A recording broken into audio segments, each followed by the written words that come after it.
Good evening. Welcome to UT Brainstorms. Thanks for being here. So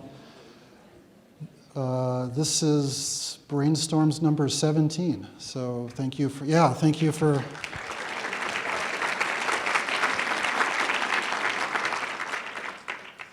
I told the audience this 2 or 3 times ago, but some of you I'll say it again. When we started talking about this, there were people who told us that nobody would come to these things. So that particular evening, we had 650 people here. We took a picture. We sent it to them, so thank you. So Brainstorms is sponsored by the Department of Neuroscience at UT. I'm Mike Mock, a member of the Neuroscience Department. And we do this to communicate with you and to tell you about what we know and to hear what you have to say. So I have to say it's gratifying to see so many familiar faces. We have our hardcore regulars. How many of you have been to more than half, say? Yeah, awesome, thank you. And then there's lots of new faces I can see. How many are here for the first time? Amazing. So Facebook group me, Facebook, yeah. Anyway, the power of, so anyway, since we have so many new people, the regulars know this by now, but let me just give my quick spiel. So our goal is to foster a conversation. Conversation's in the title for a reason. So we're going to talk to you. We want to hear your questions. It's very important that the conversation doesn't have to end tonight. If your experience dictates that we won't get all the questions answered tonight, email me. Go to the Brainstorms website, submit questions there. We'll get back to you. We'll answer your questions. We want it to keep going even beyond tonight. We're to the point now that after every Brainstorms, I probably get maybe 24 questions from people, and I love that. That's my metric of how well we're doing when you send a lot of questions. So what we're going to do tonight for questions then is that you've seen the microphone. So when the speaker's done, we'll assemble our panel here, and so we'll take questions from the microphone. Do we have our volunteer? You guys have the cards ready, the volunteers? So I hope some of you grabbed 3x5 cards. So we also ask if you want, write down your questions on cards. So raise your hand if you want a card. One of the reasons we do this is people are shy to come to the microphone. The other reason is that we read all of them, and it helps us understand what you're thinking about.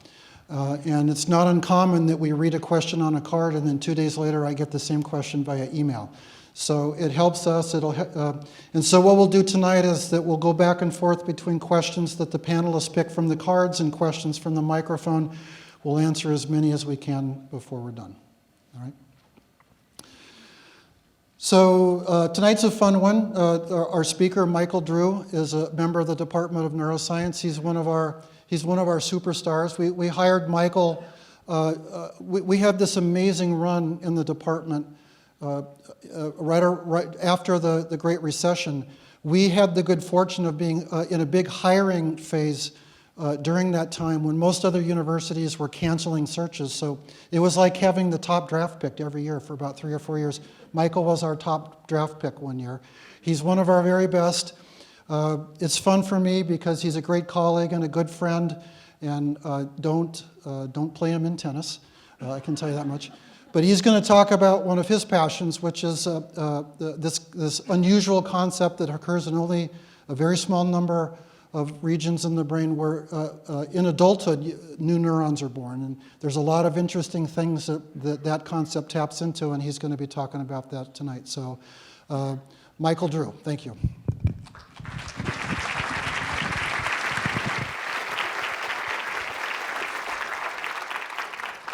Thank you. All right, thank you, Mike. Wow, so this is amazing to be here. I first want to acknowledge Mike, because when Mike said, there were these naysayers when he first started Brainstorms, I have to admit, I was kind of one of them, I think, because Mike said, we're going to start up, we're going to do these public talks, and I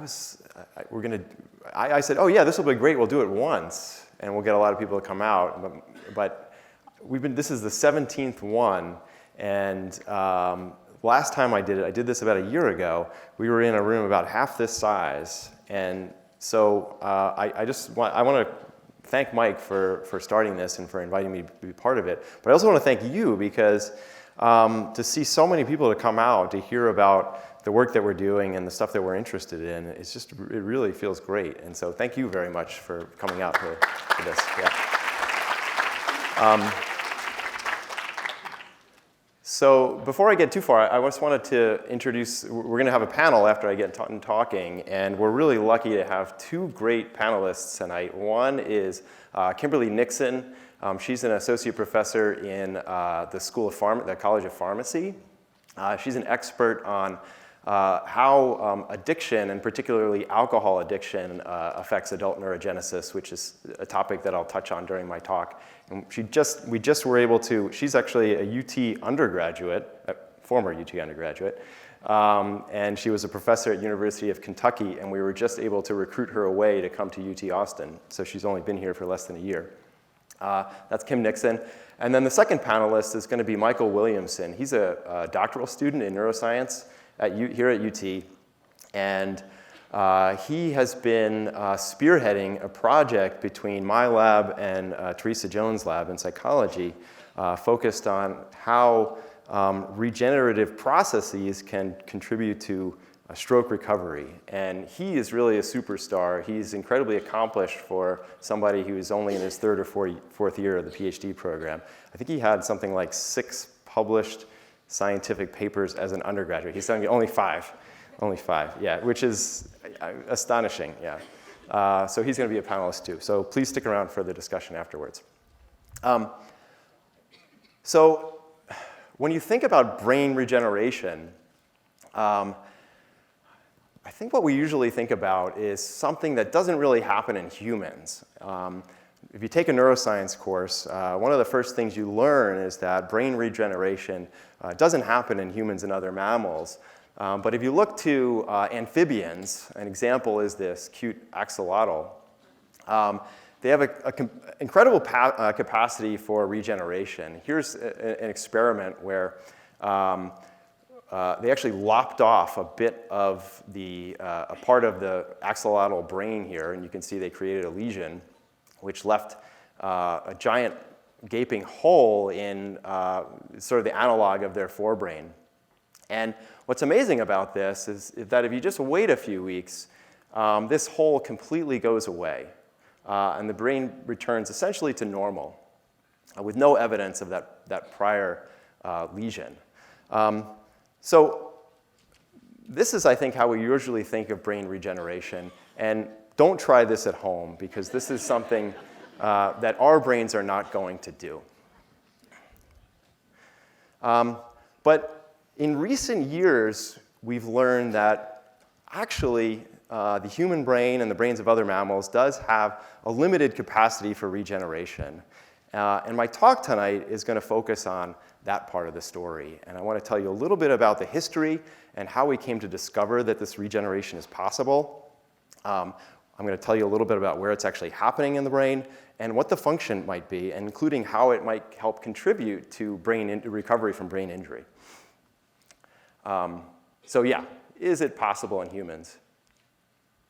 Okay, so I want to just dig a little deeper into this concept of regeneration. And Mike says that about half of you have been to brainstorms before. So let's see if you've really been paying attention. Does anybody know what are the major 2 cell types in the brain? Neurons, yeah, good. Okay, that's the easy one. What's the harder one? I think that was one of my students over there who said that. No, it wasn't. Okay, good job, yeah. Yeah, neurons and glia, right? The major cell types are neurons and glia. We know that neurons are these things right here, right, that have these axons, and they can send electrical potentials and communicate with other neurons. They communicate through these synapses. Neurons are the cells that transmit and process information in the brain.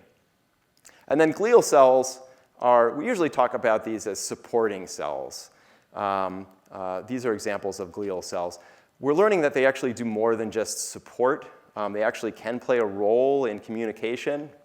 But by and large, they're supporting cells.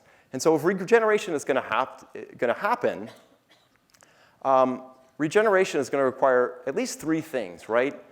You're going to have birth of neurons, a process that we call neurogenesis. You're going to have to regrow some of the neurons that you lost. You're also going to have to regrow some glia. Those newborn cells are going to have to migrate to the correct location, and they're going to have to form the correct connections. So these are the processes that would need to happen for regeneration to occur. And we're going to talk a little bit about the evidence for whether this can actually happen in humans. And so here's the roadmap for tonight. I want to first talk a little bit about this question of whether regeneration is possible in adult humans. And when I talk about that, I'm really going to focus on this neurogenesis part of the equation. And I said that regeneration would require producing new neurons and new glia. Most neuroscientists think that the neurogenesis part of that is probably the more complicated part, okay? Because it's the neurons that have these very complex webs of synapses that they form. And in fact, it's the neurogenesis part that has been very controversial in the past. People haven't had a hard time believing that our brains, even as adults, could produce new glial cells, but whether we could produce new neurons has been a major question, and so I want to address that one. We're going to talk about how neurogenesis could actually contribute to normal adult brain function, how it might help us recover from brain injury, and then finally, I want to talk a little bit about how neurogenesis might even play a role in drug abuse and addiction. And so let's start with, is neurogenesis possible in humans? And I want to give you a little bit of a historical perspective and go way back in time to perhaps the most famous neuroscientist of them all, a guy named Santiago Ramon y Cajal, who was working at the turn of the 20th century in Spain. Cajal was a neuroanatomist, and he spent a lot of time actually in his house drawing these beautiful images of neurons. The work that he did in cataloging the different types of neurons in the brain was incredibly influential, and we actually still rely on his work.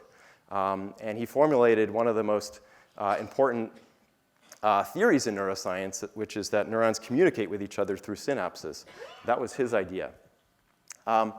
So Cajal was right about almost everything he did, but there was one thing that he was wrong about. So back in 1913, he wrote that based on his examinations of brains from a variety of different animals, he concluded that in adult centers, nerve paths are something fixed and immutable. Everything may die, nothing may be regenerated. It's for the science of the future to change, if possible, this harsh decree. And so beginning with that passage, neuroscientists thought that, in fact, regeneration is not something that can happen in humans and other mammals. Over the course of our lives, we could do stupid things and we can kill off our brain cells, but we're not going to be able to grow them back. And even when I was in college, which, well, actually it is kind of a long time ago, when I took my first neuroscience course, I mean, this is what you learned when you took an introductory neuroscience, that neurons are born during embryonic development, and after birth, basically, you can lose them, but you can't gain any new ones.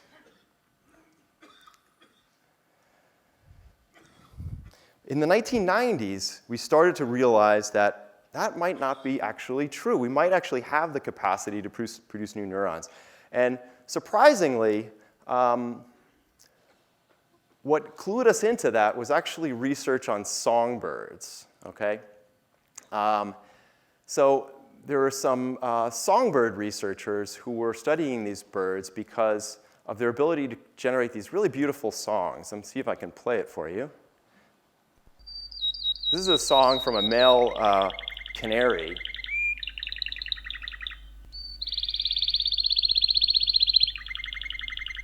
Now, it's a very long song, so I won't listen to the whole thing.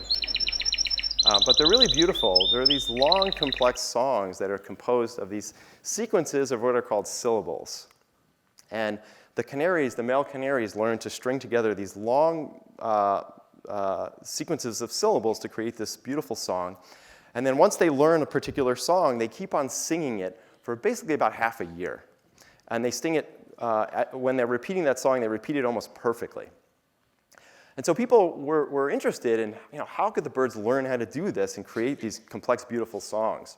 And so they started trying to map the circuits in the forebrain of the bird that produce these songs. And what they identified is that there are several different brain regions that work together to make the songs. One of the really important researchers in the field noticed that in this region, important for song learning, called this high vocal center, there are really interesting changes over the course of the year. And so this is what I'm plotting for you here. Well, actually, first let me say, what he noticed was that this high vocal center was actually growing and shrinking seasonally. And the growing and the shrinking seemed to correspond to the time periods when these birds were learning new songs, okay? And so if you look at this graph here, what you can see, I know it's really probably hard to see this in the back, but I can explain it to you. It's simple. This is how many new syllables the bird has learned, and these are months of the year. And what you can see is that there's a peak. In the fall, they learn some new syllables, and then they keep the same song going for a while. And then in the spring, they learn some new syllables, and they throw out some of their old syllables. And so what this researcher noticed is that the size of this brain region was actually growing and shrinking as the birds were learning and throwing away the syllables. And if you were a neuroscientist at the time, you would say to yourself, well, okay, it's growing and shrinking probably because the number of synapses in that structure is increasing and decreasing, right? That would be sort of the sane interpretation of this. But this guy, the researcher named Fernando Nottebohm, decided to actually not just trust his intuition, he did an experiment. And what he found is that the reason why this structure was growing and shrinking was because neurons were actually dying and other ones were being born. And so if you plot the birth of new neurons over the course of the year, what you saw is that this is a peak in the birth of new neurons that occurs right at the peak in the time of the song learning. And again, when there's that peak in song learning in the spring, you see another peak in neurogenesis, the birth of new nerve cells. And you also had a lot of cell death. So before you had that peak in learning, there was a peak of cell death, and then another peak of cell death in the spring. And so what it looked like is that as the birds were forgetting some syllables, you had cells dying, and as they were learning new syllables, new cells were being born. And this sort of put this concept of adult neurogenesis on the map, and it made neuroscience take stock of it and think about, this could actually be a mechanism of learning and memory that's important. And by the way, Cajal didn't study birds, okay? So Cajal was just working in mammalian tissue for the most part. So people didn't have a hard time believing that neurogenesis could be something in birds because, hey, it's just a bird, who cares, right? So then we wanted to know whether this could also happen in humans and other mammals. And so let me take a little bit of an aside here for a second and tell you a little bit about how we can actually know whether cells are being born or not. It's really not such an easy thing to do. It's not so easy to just look in the brain and decide whether you have neurogenesis happening or not. After all, Cajal tried to do it, and it didn't work out so well for him, and he was the best neuroanatomist of all time. So how can we figure out whether cells are being born? This is really an ingenious technique. It wasn't invented by me. It was invented back in the 80s. And it's called BRDU. And it's a way of birth dating cells, okay? And the way it works is like this. So I need you to try to think back to your introductory biology class, okay? And you remember that DNA is made up of these nucleotides, adenine, thymine, cytosine, and guanine.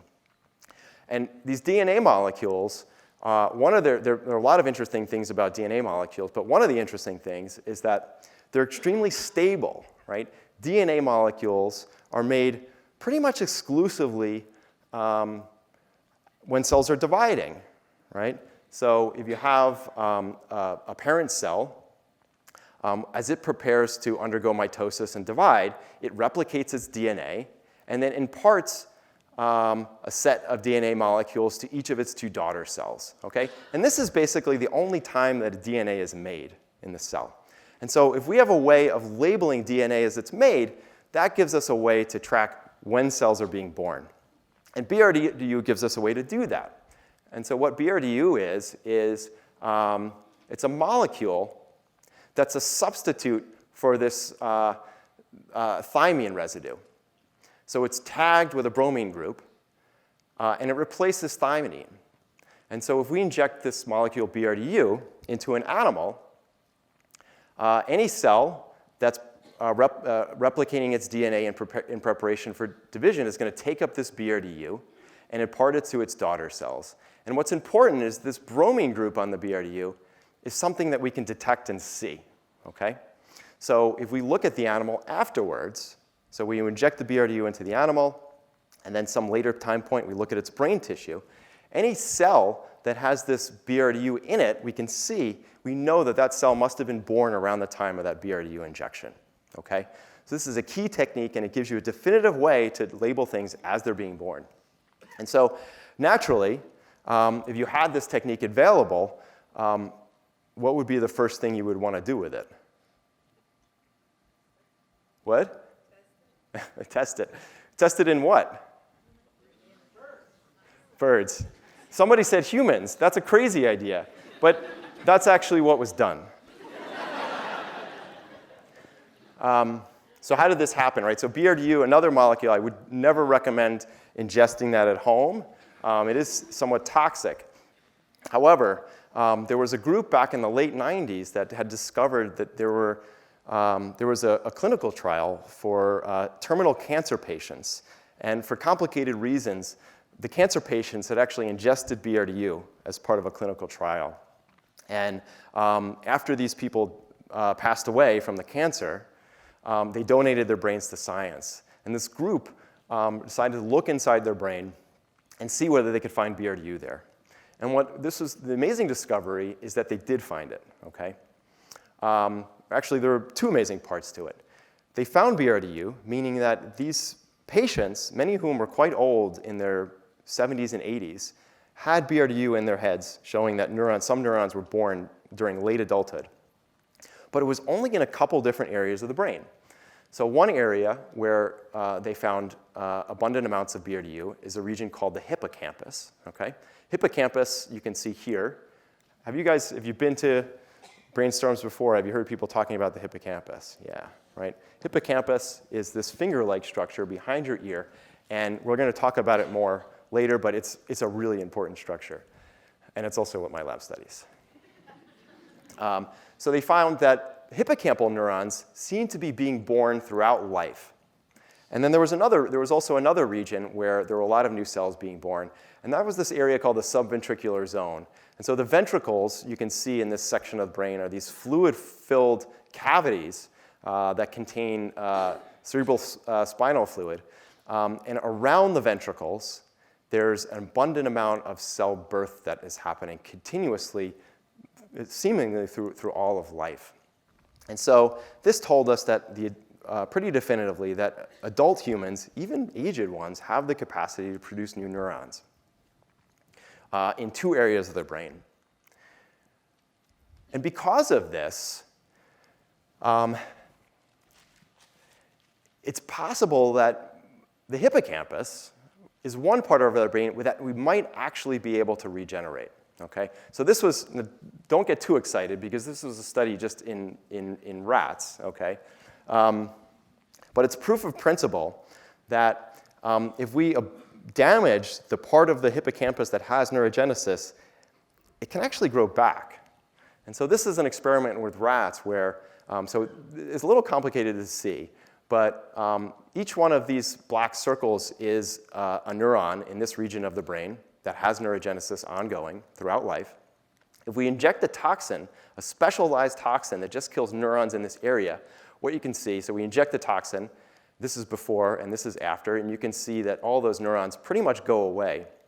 But amazingly, if you just wait 4 days, 7 days, 14 days, you can see that these cells actually grow back, okay? And that is because this process of neurogenesis is ongoing and in this structure, and this particular region of the hippocampus seems to be able to regrow. Now, this is just one part of the hippocampus. If you sustain hippocampus damage, your whole hippocampus is not going to regrow.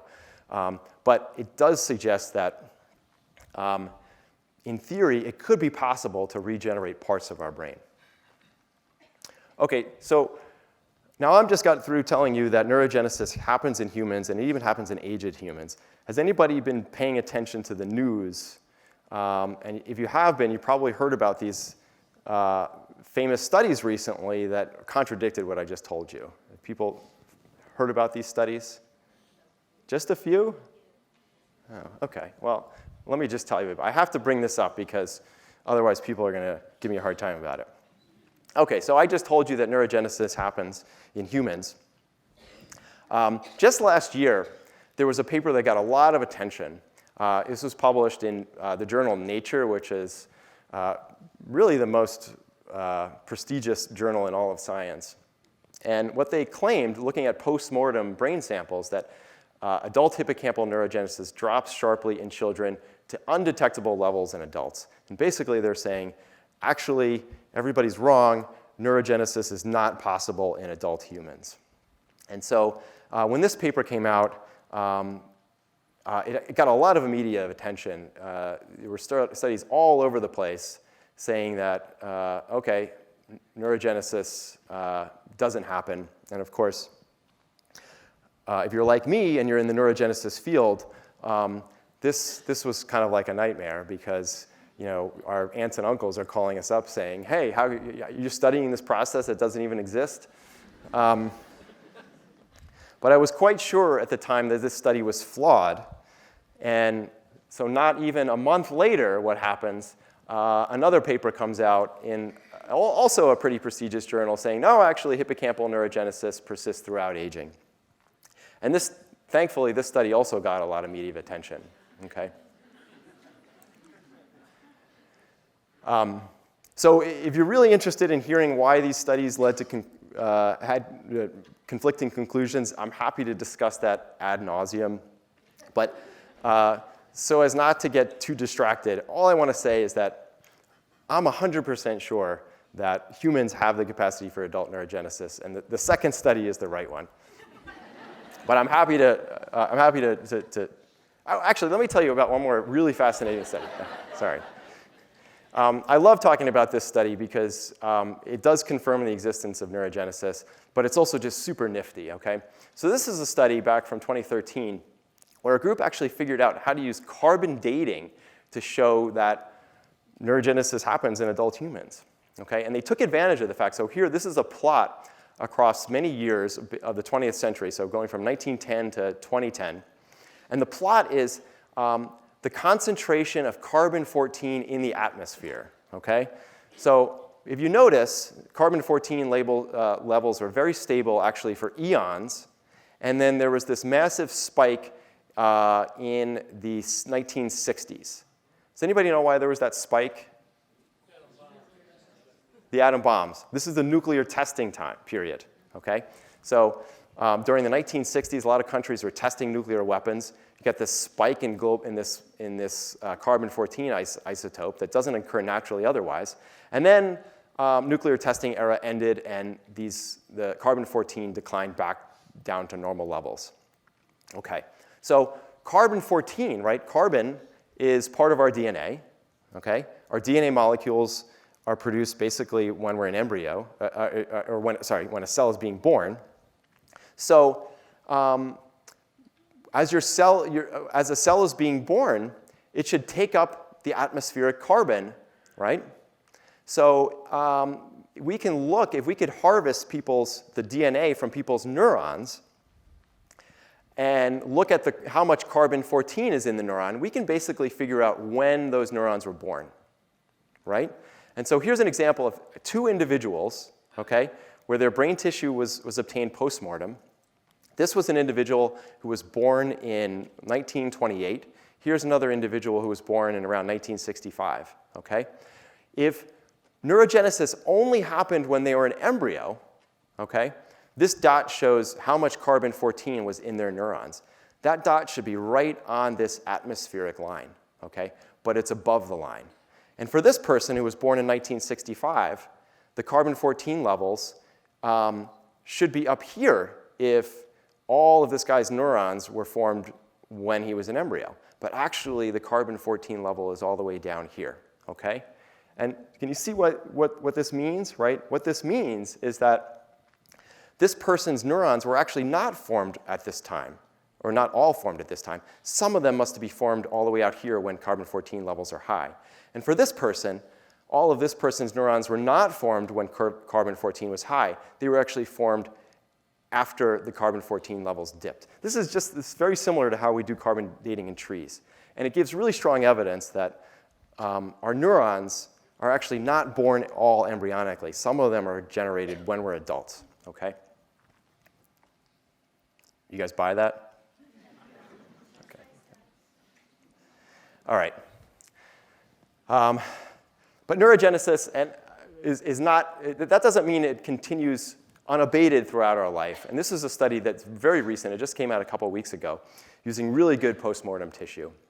And what it shows is that, first of all, so here we're just basically plotting how many newborn neurons are in a person's brain as a function of age in different postmortem samples going from age 40 all the way out to age 90.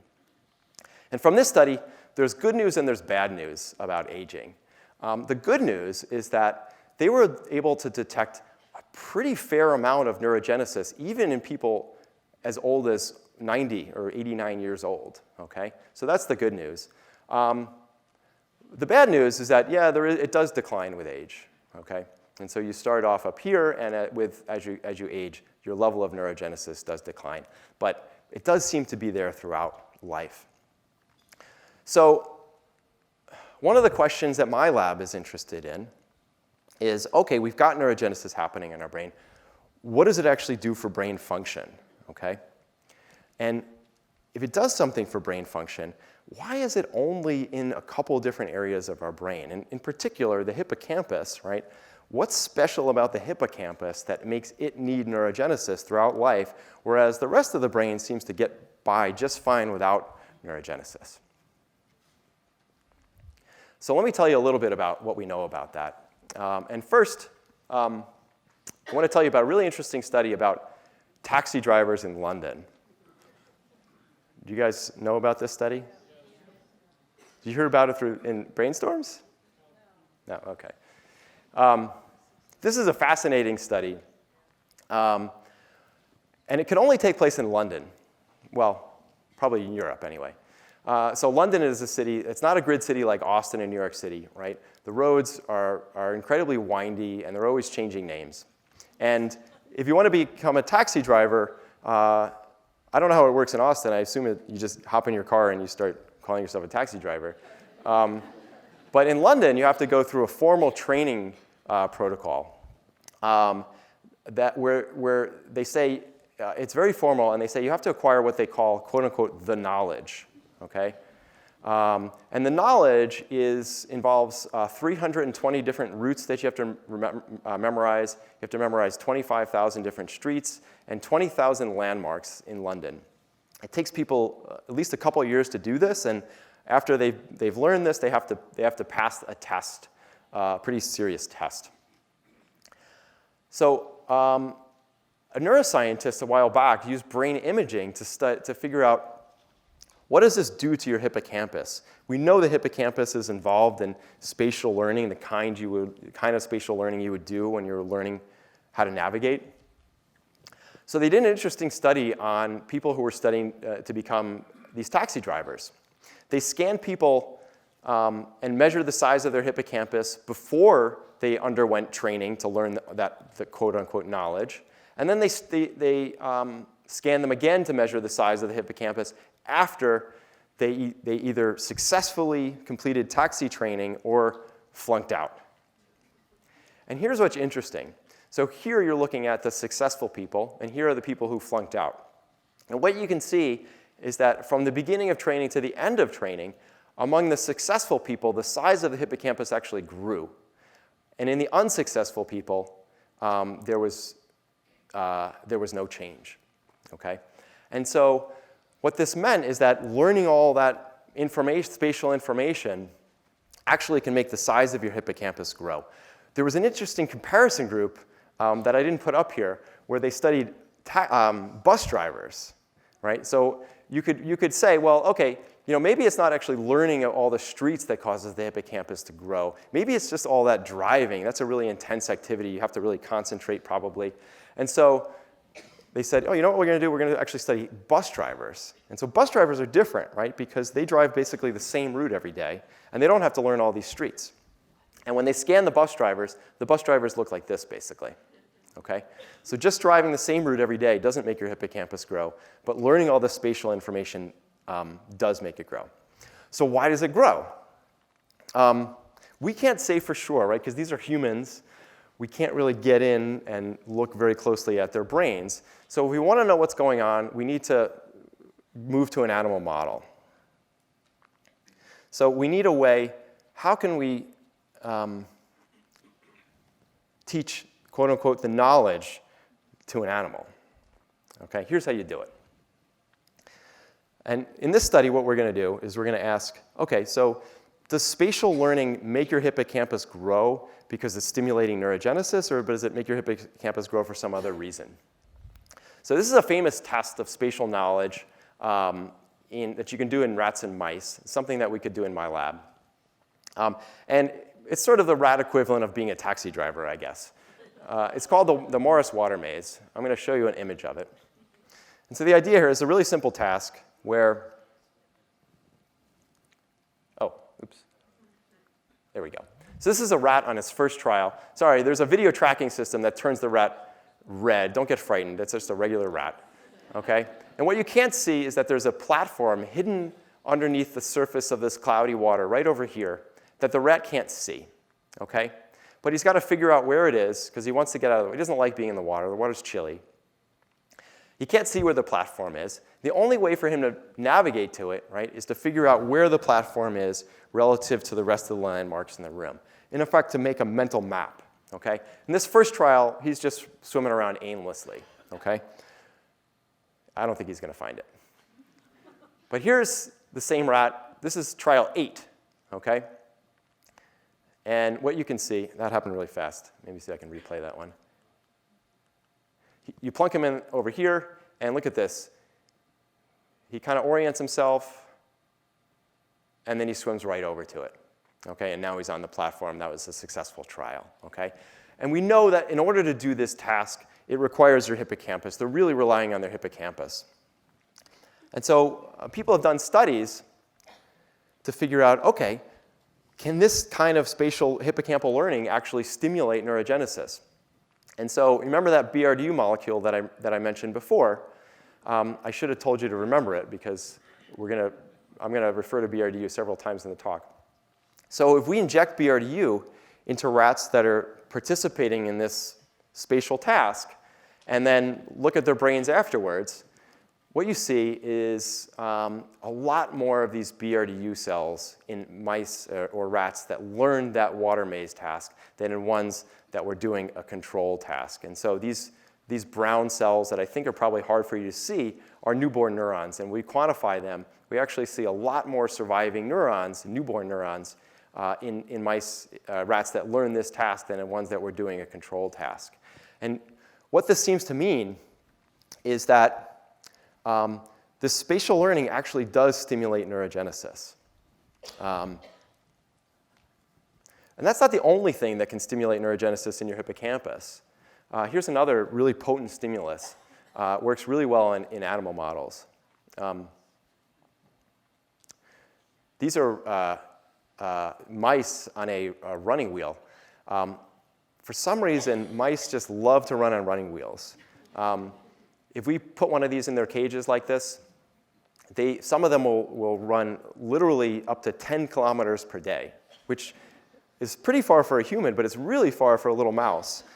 And it turns out that this really potently increases neurogenesis. So we do our BRDU experiment and look at neurogenesis in the brains of these mice. You see a really potent stimulation that exercise stimulates neurogenesis greatly.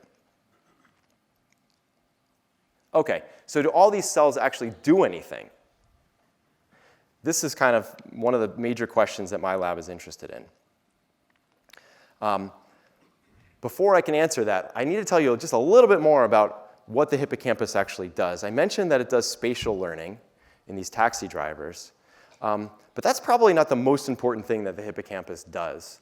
Have you guys heard about this guy yet? Patient HM? Okay, great. Some of you have. So patient HM, famously, back in the 1950s, he had terrible seizures. Scientists were able to figure out that the seizures were starting in his hippocampi, his hippocampuses. And at that time, they didn't know what the function of the hippocampus was. And so the surgeon just decided, well, you know what? We're just going to lesion the hippocampus and get rid of it, and that should make his seizures go away. And so the surgeon was half right. He was correct because the seizures did go away for the most part, but he was incorrect because it turns out that the hippocampi are really important. And after this surgery, this patient, HM, had severe amnesia. And in particular, he had amnesia for a type of memory called episodic memory, right? Which is our memories for our experiences, okay? So it's a very personal type of memory where you remember the stuff that happened to you. And this is a unique type of memory because the hippocampus, it's a really challenging form of memory because we have a lot of experiences, right? And our hippocampus has to figure out how to remember every single one of them and keep our memories of our experiences different. So this is computationally a really challenging problem that the hippocampus has had to figure out a way to solve. So one of the things that my lab has been interested in is trying to figure out whether this neurogenesis process in the hippocampus might contribute to aspects of episodic memory. So how can you model episodic memory in a mouse? This is not an easy thing to do, and I'm not going to try to claim that we figured out the perfect way. But I want to tell you our approximation, and it's this task called fear conditioning. Okay? So this is a task where, and we like to say that it models aspects of episodic memory. Okay? So a mouse gets placed into a chamber like this, and he's going to get a single foot shock here, a relatively mild foot shock. He's going to jump around when he gets it, but it's not enough to really cause any damage. As a result of that foot shock, he is going to develop essentially a lifelong fear of this chamber. And so if we put him back into that chamber, here he is in the same chamber, we put him back in a day later, a month later, probably even a year later, he's going to show a lot of fear. And the way mice show fear is through this freezing behavior. And so this mouse, I actually can't tell whether the video is, oh, there it is. It's hard to tell the difference between a video that doesn't work and freezing behavior. And so this is actually the freezing behavior. So he's scared. So why do we think this is a version of episodic memory? It's episodic in the sense that it's acquired with just one trial, just like our episodic memories. And it involves stitching together a variety of different elements of the situation. So when the animals are remembering being shocked in this chamber, they're not just remembering one aspect of the chamber, they're actually building up a complex memory of that. And so we know, so my lab has figured out that adult neurogenesis is actually really important for this type of memory. Without getting into the details, we've used a technique in mice, so we have genetically modified mice that actually turns, so this is a mouse brain from one of the mice in our lab. These green cells here, they're not actually green under normal conditions, but we've developed a genetically modified mice where newborn neurons, so neurons that were just born, are green like this, and they express a special protein that allows us to shut off those neurons, basically prevent those neurons from becoming active when we shine green light on them, okay? I know that's kind of a lot to process, but all you need to remember is that what we're able to do is we're able to turn off newborn neurons when we shine green light on them, okay? And so we have mice we've actually implanted optical fibers into their brain, and when we shine green light into the hippocampus, we can turn off their newborn neurons, okay? Simple as that. And so one of the experiments we've done is we said, okay, so if a mouse forms one of these fear memories that we think is like an episodic memory, if we shut off its newborn neurons, will that impair their ability to remember? And so here's an experiment where we actually did just that. Oops. Okay. So this is a mouse in our experiment. And right now, this is in that recall trial where the mouse is really afraid. And what you can see is he's doing that freezing behavior. He's scared, okay? And in a few seconds, we're going to turn on the light. We just turned on the green light. So now we just shut off his newborn neurons. And look what this mouse started to do. He stopped the freezing behavior. And he's actually gone back to his normal behavior of exploring the cage, okay? So essentially, turning off those newborn neurons made the animal less afraid. But the reason why we think that happened is because it messed up his ability to recall that experience of being shocked, okay? And the short story is, we think this is strong evidence that these adult-born neurons actually do make an important contribution to memory. All right. I want to just skip ahead a little bit because I want to make sure I get to touch on these important clinical topics. So what I've told you so far is that we do think that at least in the hippocampus, we generate neurons throughout life. We think that they contribute to memory. And one aspect that I haven't touched on yet is, so then why does the hippocampus have adult neurogenesis and the rest of the brain doesn't seem to need it? And I don't actually have an answer to that question, but I think it might have something to do with the fact that the hippocampus is responsible for remembering our episodic memories, okay? So remember, the hippocampus has this really challenging task of trying to develop new codes for every experience that we have to remember, okay? And it might be the case that in order to continually be able to remember new episodic memories throughout our whole life, you might need to keep on adding cells, right? Adding new memory storage units, essentially. That is, in essence, my theory of why the hippocampus might need neurogenesis.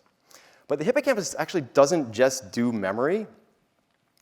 Hippocampus is also, we know, involved in regulation of our mood and our emotions. And there's good evidence that adult neurogenesis in the hippocampus could also affect those processes. And so, for instance, I told you how learning and memory and exercise can stimulate neurogenesis. There are also some interesting factors that can suppress adult neurogenesis in the hippocampus. And so, for instance, we know that stressing, when a mouse at least is stressed out, that actually suppresses neurogenesis in the hippocampus. So how do you stress out a mouse? You could make it fight with a larger mouse, which seems to be stressful for mice, or you can expose it to bright open spaces. They don't like that either.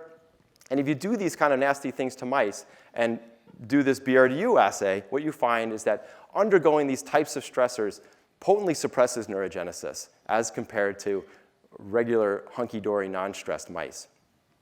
Another interesting factor is that if we treat these stressed out mice with antidepressant drugs like Prozac, we can actually restore neurogenesis to normal levels, right?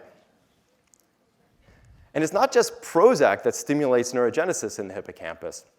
It turns out that virtually all antidepressant treatments stimulate adult hippocampal neurogenesis. So that includes antidepressants of all the major classes, monoamine oxidase inhibitors, SSRIs, tricyclics, electroconvulsive therapy, and even exercise. All of these things stimulate hippocampal neurogenesis.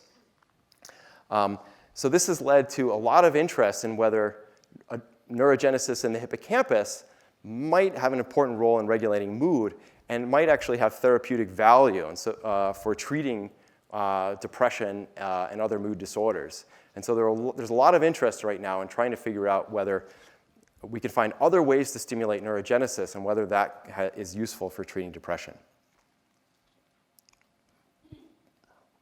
Okay, I just want to spend a couple minutes telling you, bringing you back to this concept of regeneration. So I spent a lot of time talking about neurogenesis and how it might contribute to the regulation of mood and to memory. But what about the initial, the initial problem that I told you about of brain injury? So I want to tell you about a little bit of work that Michael Williamson's been doing in my lab and with Teresa Jones that shows a potentially really interesting role of neurogenesis in recovery of stroke. So in stroke, right, you have a blockage of a blood vessel, and that can starve the brain of oxygen and lead to death of neurons and glia in your brain. And as all of you know, so this is actually a brain scan of a human patient who had a stroke. And this light area is dead tissue. And as I'm sure most of you know, this cell death is essentially irreversible. Okay? So unfortunately, I'm not going to tell you tonight that you can grow back the tissue that has died. That's not going to happen.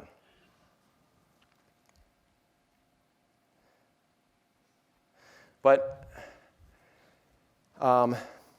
in the mouse models that we've been using, Michael's found a really interesting phenomenon. And so Michael is able to do very specific strokes in the cortex of a mouse. So this is a cartoon of a stroke that he's given. And we have a genetically modified mouse that we use in the lab where newborn cells are this green color, so we can see them. This gives us a really easy way to see where the newborn cells are. I know it's hard to see what's going on in this image, but this line of green, these are the newborn cells in that subventricular zone that I told you about before, okay? And in a normal mouse, these cells sort of hover around the subventricular zone, and for the most part, they just hang out there and stay there. What Michael has seen is that if you give a stroke to a mouse, here's the subventricular zone again, and now you see this green sort of radiating out toward the site of the stroke. This is the stroke lesion right over here, okay? And what seems to be happening is that the cells that are born around the subventricular zone start to migrate out toward the location of the stroke, okay? This is really interesting. So Michael wanted to figure out whether these cells that are migrating out here actually could play a role in stroke recovery. And so he has a really nice model where in rats or mice, he administers a stroke to a specific area of the cortex that controls the movement of the digits in the forepaw. And he has this task where he can measure how well that forepaw works, okay? And so they put a little pellet out here, and just look at how readily and how accurately the rat can grab the pellet and eat it with its paw. So that is a normal rat before it's had the stroke. And here's a rat that recently had a stroke. And what you can see, yeah, he's having a lot more trouble. Yeah. So we wanted to see, but the good news is that with repeated training, if the rat practices this task, they get better and better at it, and they can actually recover back to almost normal levels. And so Michael wanted to know whether this migration of cells to the lesion site are actually contribute to that recovery.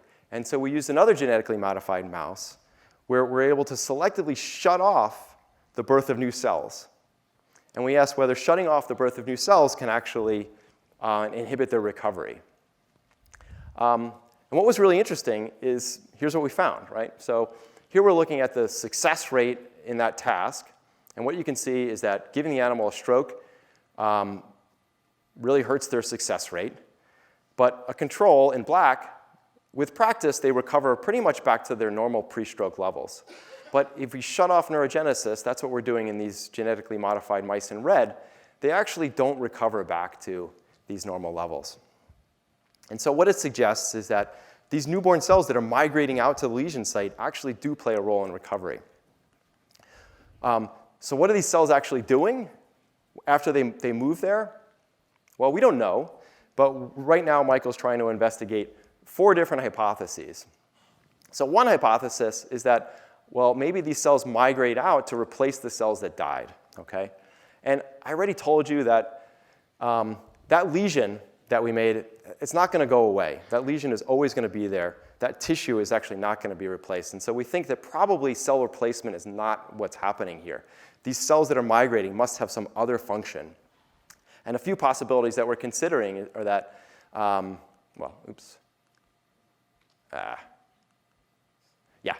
that they can help remodel the tissue that is surviving. And we know that this is actually an important process in stroke recovery. And they could have some other functions as well. And this is what we're trying to figure out. But I think it's a really important area of research. And it's possible that we could enhance stroke recovery if we could figure out how to enhance that cell genesis process or do things to mimic the functions of those newborn cells that are migrating out to the injury site. Okay, I think I'm out of time. And so I wanted to tell you a little bit about Kim's research as well, which is on how neurogenesis might relate to addiction.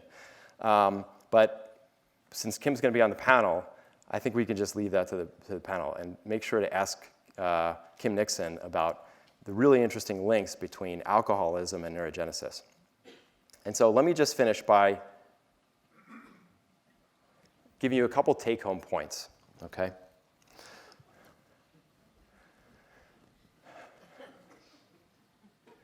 So you're probably familiar, if you've been coming to these talks, the idea of this critical period.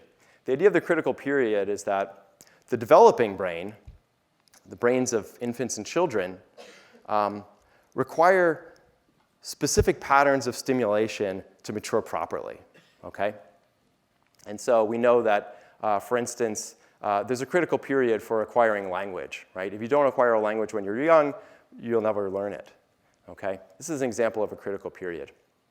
So we usually think of critical periods as things that happen in children. But I think but now that we know that neurogenesis is happening throughout life, I think what that means is we need to think about this critical period concept a little bit differently. Now we know that our brains themselves might be mature, but we always have some cells in our brain, that are immature. And so in a sense, part of you is always young and impressionable and always in a critical period, okay?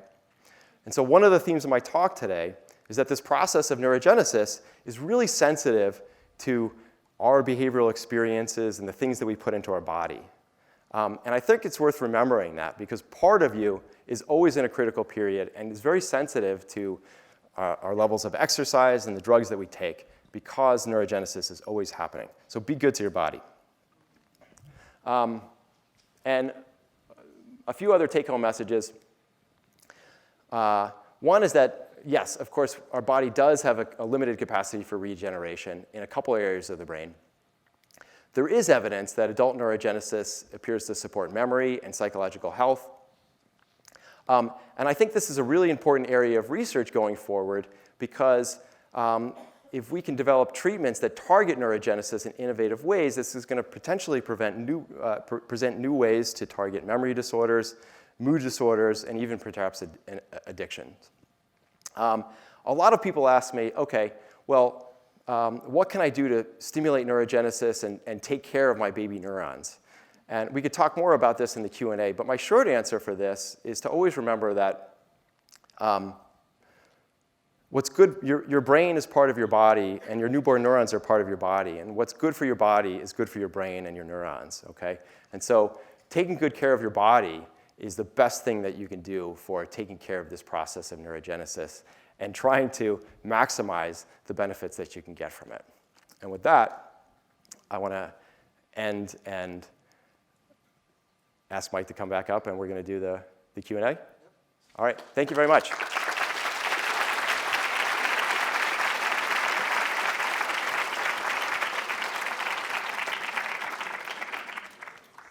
Thanks.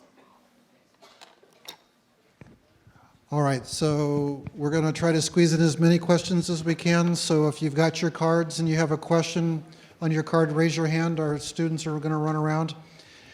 If we don't get your card, if you didn't think of your question till later, I just want to reiterate that email me.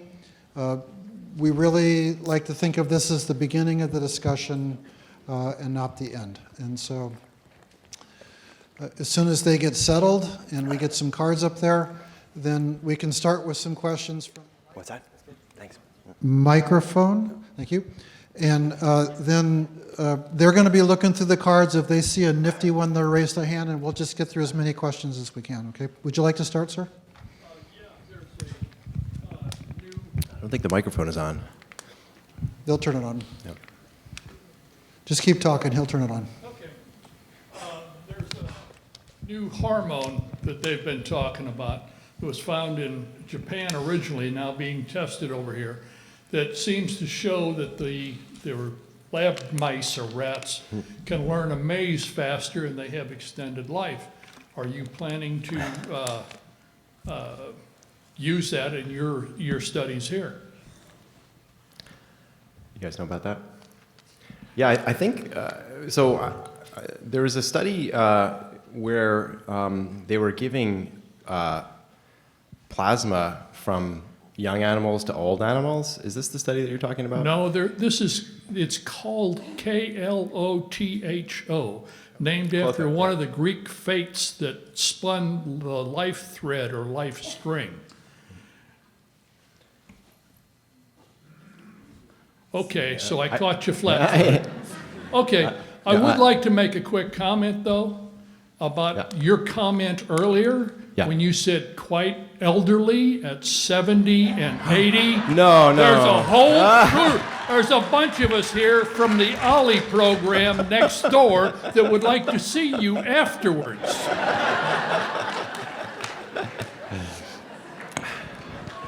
You got me there. Good. Yeah, thank you for the talk.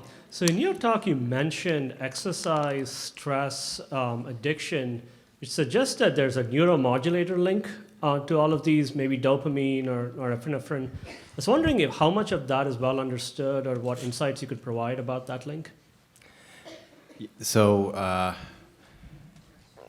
so there's really interesting work linking serotonin. There's some evidence that, so the reason why you have neurogenesis in your hippocampus is you have stem cells that reside there. And there's evidence that they actually have serotonin receptors on them. And that might be one of the reasons why drugs like SSRI stimulate adult neurogenesis. There's also a lot of dopamine in that same region, and dopamine seems to stimulate these cells as well. So there's definitely a neuromodulator link there. But parsing out how all the different receptors and the pathways involved is still that kind of question's in its infancy, and I think it's a really good. I think it's a good question. We don't have all the answers yet. Thank you. My turn. Hi. So just quick context. I was actually paralyzed from the neck down for 30 minutes over 20 years ago. So my question is, how would neurogenesis aid in recovery from paralysis? Yeah, so what's important to note is that neurogenesis is not by any means the only type of repair or recovery that happens. It's one part of a bunch of different processes that all act simultaneously. For your case, neurogenesis probably isn't what's helping you to recover that function. It's mostly your residual neurons that reorganize themselves through different plasticity mechanisms, so reorganization of existing connections that will take over functions of what's lost, rather than replacement of new cells from newborn cells. Hello, I have a question about antidepressants, specifically the future of antidepressants, and if you think that with the rise of personalized medicine, in the future, antidepressants will be prescribed to target the individual and say their gene expression or all the genes that have been found that are linked to depression. I'm sorry, I was reading the questions. I think that one was for me. Can you say that one more time? Basically, so the future of antidepressants, and if you think that with the whole rise of personalized medicine, if they will be targeted more towards the individual and say the biological component to their depression. Yeah, that's a great question. I think a lot of people are interested in that.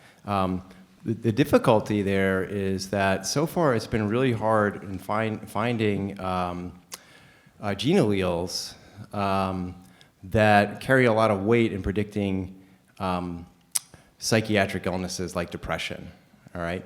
And so I think until we can figure out, and so I don't know, if you follow these studies, it seems to be that it's not like with Alzheimer's disease where there are certain risk alleles, certain genes that really strongly predict your risk for Alzheimer's or other neurological conditions. In the psychiatric conditions, we haven't been really successful in finding specific genes that are really good predictors.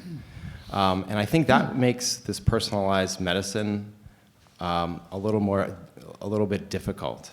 That being said, there are other really exciting avenues that are being pursued right now, and I think one of them for depression that's really exciting is ketamine. This was a drug that was just recently, an analog, a version of ketamine was just approved to be sold in the U.S. And it's really exciting for a couple of different reasons, and one is because it's a completely new mechanism as compared to all the other existing antidepressant drugs. And also because it acts really fast, right? Most antidepressant drugs take a month or so to kick in. But ketamine works right away. And so that's really exciting. And that's in my mind, that's one of the most exciting things in the depression field. Thank you for having this talk. Do any of your studies or studies that you're aware of include using radiation such as electromagnetic frequencies to test whether the brain is stimulated or neurons die or parts of the brain are not functioning the way that they should prior or after that radiation is applied to the specimen? So your question is somewhat related to the idea of using electrical stimulation. And so what's really interesting is that stem cells and immature cells respond really uniquely to electrical stimulation that's applied to tissues.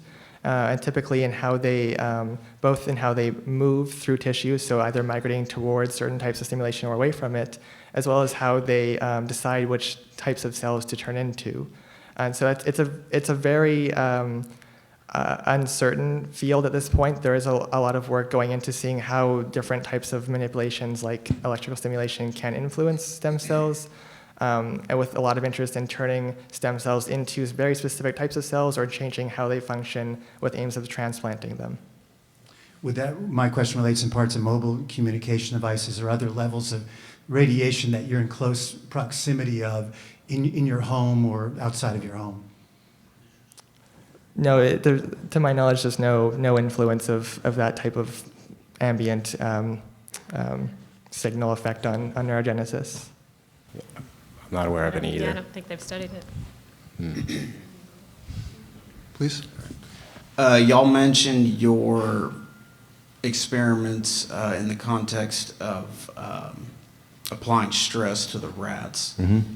And the cause was that they were unable, or their ability to regenerate new neurons was significantly affected. That seems idiosyncratic in the context of evolution, because species who are chronically exposed to stress, you're fighting a predator, you're running from a predator. The more you do that, the longer you survive, and therefore you are more likely to be naturally selected. Therefore, if you lose your capacity to regenerate, then you're less likely to survive. That doesn't make any sense to me. It's like the most, like, are the monkeys who hang out in those nice natural hot tubs in Japan more likely to prosper? I get what you're saying there. Yeah. You guys, I don't know. A little bit of stress is a good thing. yeah. We talk about that with test anxiety. You know, just a little bit of stress is actually good for performance and perhaps survival. But a lot of stress is not good for your brain. It's not good for neurogenesis. Yeah, I mean, I think so you have to think about stress, right, as a response that's diverting away resources, right? So for a fight or flight response, for instance, right? So when your body is under severe stress, right, all your resources are devoted toward responding to that acute, immediate stressor. And to have that response is adaptive. The problem is when stress is chronic, right, and your resources are always being diverted away. And I think that's where it gets to be problematic, and that's what we're modeling in these. So in these studies that we do in mice, it's a chronic stress, right? It's not just getting exposed to a stress once for a short period of time, it's repeatedly, okay? And it's modeling the kinds of stress that humans would experience that would be really deleterious. Now, sure, it would be nice to be able to evolve a way that we could somehow be resilient to chronic stress. But, you know, as you know, evolution doesn't always give us the best possible thing, right? It gives us the thing that's a little better than what was there before. Have you looked into the effects of Amazonian plant medicines, especially ayahuasca, on the brain and neurogenesis? I have not. I've looked at a couple different interesting components, and this will let me address a couple of the questions that I've already gotten up here. So I'm the one that studies the effect of alcohol on adult neurogenesis, and so alcohol intoxication is not a good thing. It inhibits the birth of new neurons. But if you are, I would say, a severe alcoholic, there's a lot of brain damage. There's a lot of brain damage in other regions besides your hippocampus. We've actually seen one of those compensatory beneficial increases in the rate of neurogenesis that's associated with your hippocampus recovering. We know that alcoholics who are abstinent do experience recovery in brain structure and brain function, and their hippocampus is one of those regions. So, okay, so that's the context for the alcohol. Looking at some of the other, we're always looking for things to treat alcoholic brain damage. And so we've looked at things like cannabidiol. So somebody asked me about marijuana, and I'm going to sidetrack that a little bit. Cannabidiol is a component of the cannabis plant. It is not the psychoactive component of the cannabis plant. That's THC. Cannabidiol does not have hallucinogenic effects. But that has been very beneficial when you look at adult neurogenesis, so it can increase that process.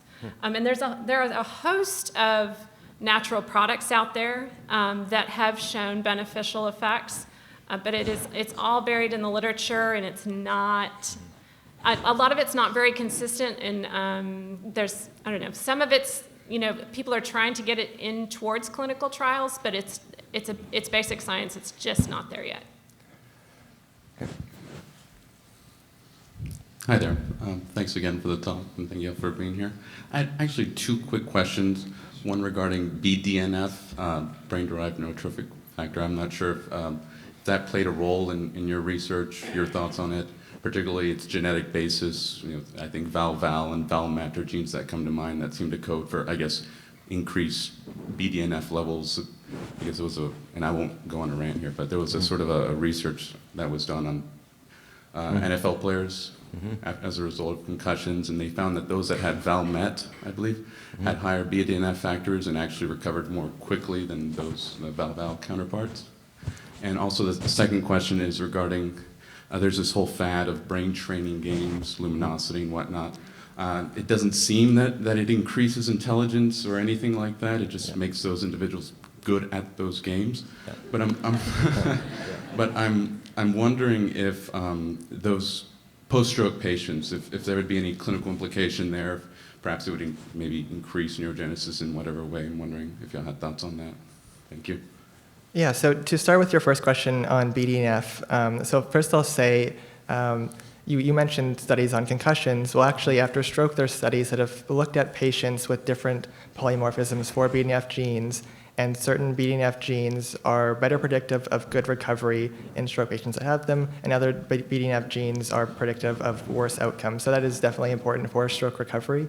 In the context of neurogenesis and regeneration, one really popular idea is that newborn cells can help recovery by secreting factors like BDNF or other trophic factors or immunomodulatory factors that can, rather than forming new cells, they influence the behaviors and repair and growth of existing tissues in the vicinity of injuries. On your second question on brain training games, I can't answer. I don't know enough. Sorry. That's okay. Thank you. I had one question that pertains to the lecture you gave, and when you turn the green lights on the mouse and it turned off that part of their brain, when the light went off, did that part of their brain come back on? Yes. Okay, that was just very concerning to me. It seemed like you're wasting an awful lot of time fixing that mouse up to not have it work like you wanted to. But the real question I had was, when you were talking about serotonin and dopamine. Yeah. Dopamine's produced when you exercise, right? To a certain extent, am I? Well, I mean, it's hard to say. I don't know in humans, right? Right. In the animal studies, you can get dopamine when they're exercising to some extent. It doesn't mean that it happens in humans as well. Probably if you like exercising. Well, and that's okay. So Yeah. I had heard that that was what happened. Or you get a dopamine release when you exercise. So, but apparently, that's still in question. The other part of that question is since serotonin also helps regeneration, is there some part of the body that reproduces that, or do you have to get that from like a supplement? Oh. See what I'm saying? Because if you could exercise and get dopamine that way, then that's one way to help, the reproduction in the brain. But if the serotonin is the way that's going to lend itself to better production, can you get it naturally by doing something else, or do you have to take a supplement for it? Gotcha. Yeah. So So if serotonin is what's stimulating neurogenesis, in the case of in the hippocampus, how can you get more serotonin? Yeah.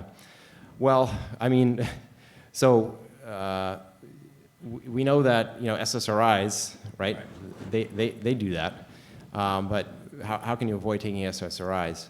So, I mean, the short answer is I don't think we know. I mean, so there's old evidence showing that actually exercise the neurons that release serotonin, they're in a region of the brain called the raphe. And these neurons in the raphe, they love to fire when you're engaged in repetitive activities like exercise. And so one of the theories about why exercise is antidepressant is because it actually makes those serotonin neurons fire. There's actually another theory, and this is just a theory, so take it for what it's worth. But repetitive behaviors make these raphe neurons fire. And so it had been proposed a while back that people who have OCD engage in those repetitive behaviors actually to stimulate serotonin release. And it so happens that SSRIs are actually effective at treating OCD. So in other words, if you supplement yourself with serotonin through SSRIs, you don't need to do the repetitive behaviors anymore. To get the same effect. Yeah. Okay. Thank you. Hi, thank you so much for the talk. So I was curious about the relationship between meditation and neurogenesis. So here's the thing. Sorry. Go ahead. Well, I just was going to say, I haven't figured out how to make mice meditate. And so, But it's a stress reliever, anxiolytic. It's got to be a good thing. But yeah, I don't know how to test it in my rats. Because there were studies that were done, right? That's why I was curious. I mean, if there's a relationship between that and neurogenesis, per se? I don't know of any studies, but I wouldn't be surprised because it's good for reducing stress, and so it should.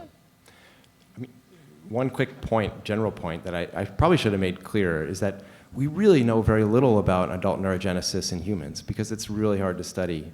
I told you about the 3 or 4 studies today, and those are really the only studies that exist because we can't study neurogenesis in living humans. There's no way to visualize it. And it's really hard to study in postmortem samples because postmortem samples are not easy to work with. And so that question is a good question, but we don't have an answer. Thank you. Do you guys have a card question? What? Any good questions from the cards? Yeah, I have a good one. And so the question is basically asking about the likelihood of stem cell therapies for recovery from brain injuries. And so, like I mentioned earlier, stem cell transplantation is a really interesting idea. And so, since as Michael told us, it's probably unlikely that the brain itself is not going to repair itself. It doesn't happen. We know that. And so if we can instead transplant some cells, whether they're neurons and glia or stem cells that can turn into those cells, would that improve recovery in patients? And so those studies are ongoing. What I can tell you is that in the last few years, there have been a couple of early clinical trials, so phase 1 and phase 2A. So this is looking at, in phase 1, looking at basically safety in healthy volunteers, and phase 2, looking at efficacy in small numbers of patients. And depending, there's a lot of variables in how we can transplant new cells into patients. But one study that showed a lot of promise took bone marrow-derived stem cells and transplanted those into the brain in stroke patients. And so there was only about 16 people involved in the study, but of the 8 that got stem cell transplants, they showed a significantly improved recovery, and this is in a chronic stroke population. So after many months, when people's deficits have stabilized, they're not going to get any better than they've gotten. These transplantations were beneficial. So that's very promising. This is in one type of stem cells and one way of transplanting them. And so there's a lot of studies ongoing. I think at the moment there's 50 to 60 clinical trials looking at these types of variations on stem cell transplantations in stroke populations. You want to go? Yeah. Is there anything significant in the second region that you mentioned besides the hippocampus for neurogenesis? Oh, I'll jump on that one. So that region has been a lot more controversial as to whether it exists in humans.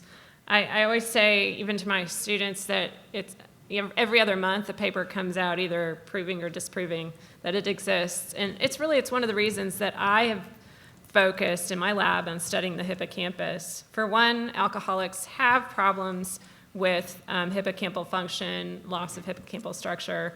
And 2, we have this population that is well established in humans, or at least according to the current paper. And so, yeah, it's really controversial. Yeah. Also, I had a second question. Is there any indication that it's added? Oh, sorry, go ahead. Oh, I was just going to mention, so in the rodent studies, right, we know a lot of those cells that are born in the second region is the subventricular zone. They migrate away from there, and under normal conditions, most of them go out to the olfactory bulb, which is for sense of smell. And in rodents, sense of smell is really important, and they have a very big olfactory bulb. And it seems to be the case that in humans, the cells don't migrate there probably, and that makes sense because we don't use our noses quite as much as mice do. And there's some people have speculated that the cells in humans migrate into the striatum, which is a region that's involved in motor control. Is there any indication that the new learning aspect of neurogenesis and the exercise aspect are additive? Like if you do both, you'll get twice the neurogenesis? Somebody's done that. Somebody has done that, and I don't remember. Yeah, so that's a really good, really interesting question. So it turns out there are different mechanisms involved, right? And so the running actually stimulates the proliferation of the stem cells. And so neurogenesis really, there are two important stages to it. You got to have the stem cells to divide to produce new cells, and then those new cells, a lot of them will die, right? There's actually an overproduction, and most of these newborn cells actually won't die before reaching maturity. And so it turns out that exercise stimulates the proliferation, but the learning stimulates the survival. And so in a way, they probably can be additive. You exercise to give yourself new cells, and then go learn stuff so that they survive. But you got to keep exercising. Yeah. Okay, so we're running out of time. So the new folks haven't seen this before, but we've got to use our little brainstorm strip. We're going to start lightning round. And so try to keep your question real short, and we're going to challenge the panel to answer in 20 seconds. So here we go, lightning round. Does having a male or female partner inspire neurogenesis? Please say yes. Yes, definitely yes. Yes, yeah. Lightning round stump number one. Very good, okay. Does, in addition to neurogenesis, there's neuroplasticity. Do you think that is like a lesser pervasive type of neurogenesis where it's only happening on the cells, but it's the same type of process of reconfiguring? And what can we do to stimulate neuroplasticity? Sure. So plasticity isn't related to forming new cells. It's taking existing cells and changing how they're wired together. And the most potent form of inducing plasticity we have is experience and behavior. So using those neurons will change how they're connected to one another. Go ahead. Are there any drugs that increase neurogenesis, and are they over the counter?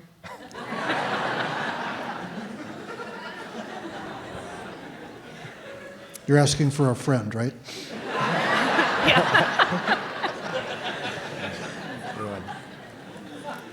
Over the counter, that's, Exercise is over the counter. Yeah, there you go. Yeah. No? Okay. What is the difference between plasticity and neurogenesis or regeneration? Yeah, so that was my 20 seconds already. Yeah, usually we say, plasticity is changing the properties or the connections of cells that already are there. And actually, the vast majority of the learning that we do and the changes in our brain are actually plasticity, not related to neurogenesis. And so neurogenesis is probably a small proportion of the change that we see in our brain. Go ahead, please. So, since I was thinking about, like, if people are sometimes born with less neurons, do people with deprived brain functions always mean that they have less neurons than people with ADHD or autism?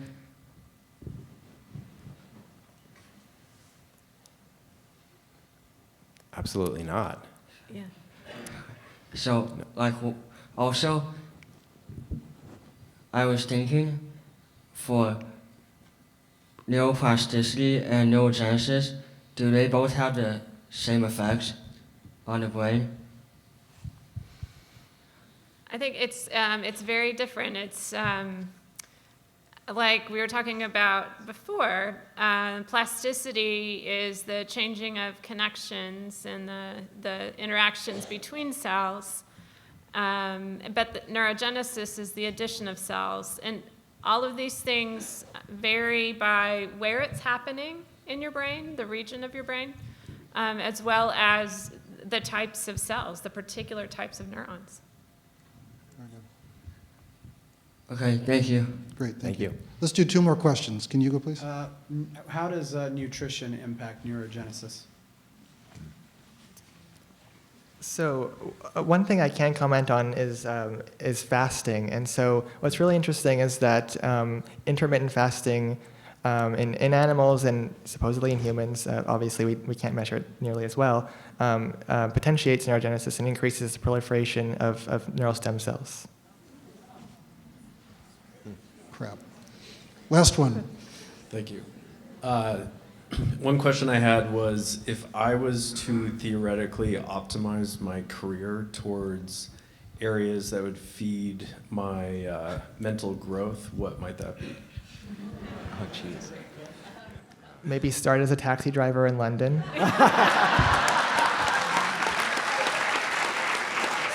So Uber and Lyft? No, you can't use your Maps app. Yeah, we gotta stop there. We can't do any better than that. So, say thank you to the panel. They're great. Thank you, guys.